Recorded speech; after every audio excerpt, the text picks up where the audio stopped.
Bueno, hola chicos, ¿cómo están? Vamos a hacer este video para hablar de la primera parte de la clase de cómo comenzar la tabla de agrupación simple, que no se grabó en la clase original, para que todos tengan esa parte. Les comparto la pantalla con la lista original de datos que teníamos.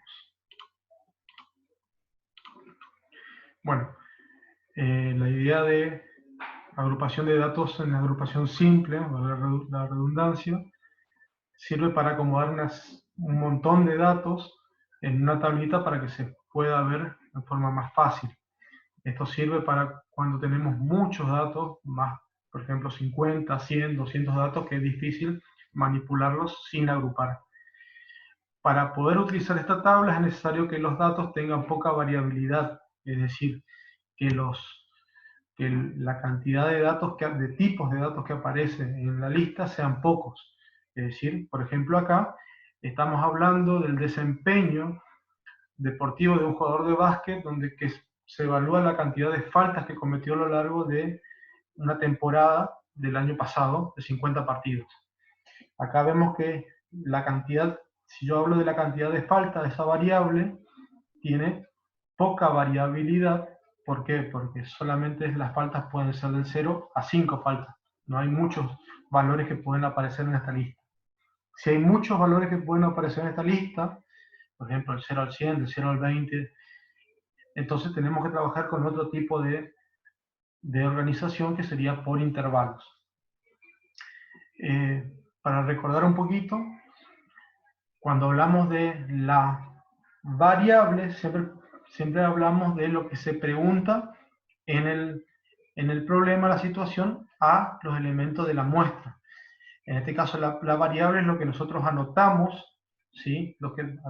A lo que corresponde lo que nosotros anotamos como datos. En este caso, la variable representa la cantidad de faltas que tuvo o que cometió ese jugador a lo largo de la temporada pasada.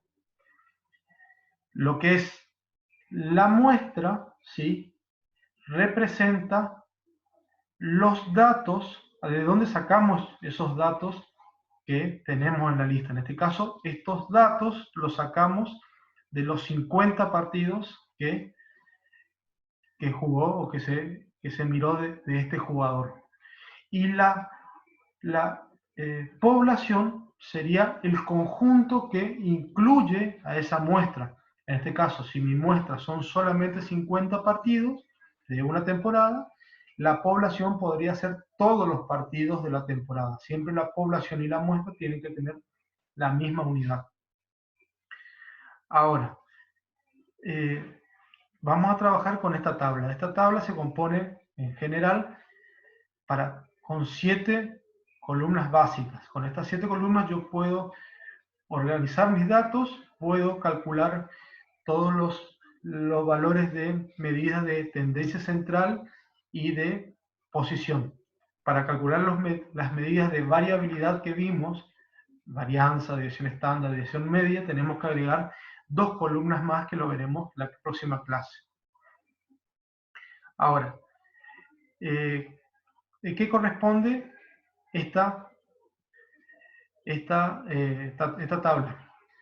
La primera columna, que se llama XY, se llama valor de variable. Es decir, acá voy a colocar un representante de cada variable que aparece en la muestra. Es decir, si en la muestra tengo los valores, las faltas del 0 al 5, entonces voy a poner el 0 para representar los valores 0 que aparecen ahí, el 1, el 2, el 3, hasta el 5. Si yo no tengo el contexto de dónde sale, tengo que mirar mi tabla y ver qué números aparecen. Aparece un 0, pongo un 0. Aparece un 5, pongo un 5. Aparece un 3, etc. Tengo que mirar qué tipo de número aparece en la lista. Eso se llama valores de variables. No ponemos, solamente vamos a poner un representante de cada uno. Ahora, la segunda columna se llama frecuencia absoluta.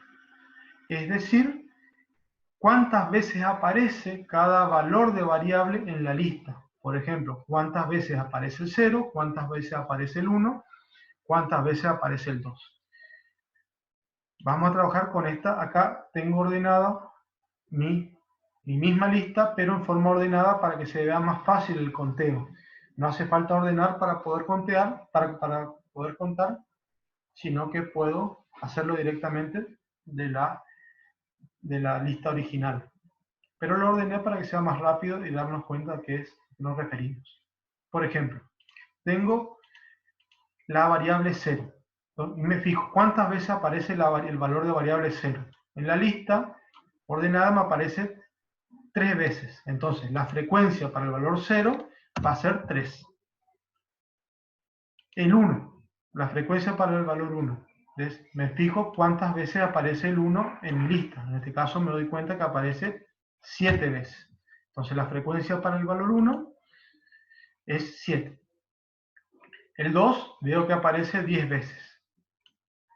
Entonces cuento cuántas veces aparece el 2 y pongo 10. El 3 aparece 10 más 2, aparece 12 veces. El 4, 8 más 3, aparece 11 veces. Y el 5 aparece 7 veces.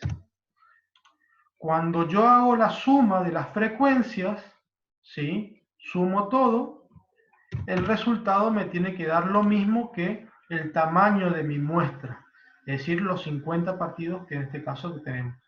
Cada uno de estos es una unidad elemental, es decir, un elemento de mi muestra o de mi población, en este caso un solo partido. Por lo tanto, ¿qué es lo que estoy diciendo acá?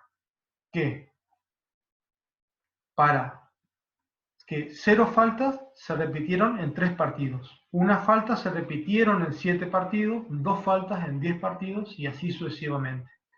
Siempre tienen que revisar que la suma le dé la cantidad de números que dice mi lista, por las dudas, porque por ahí nos puede faltar uno en el conteo.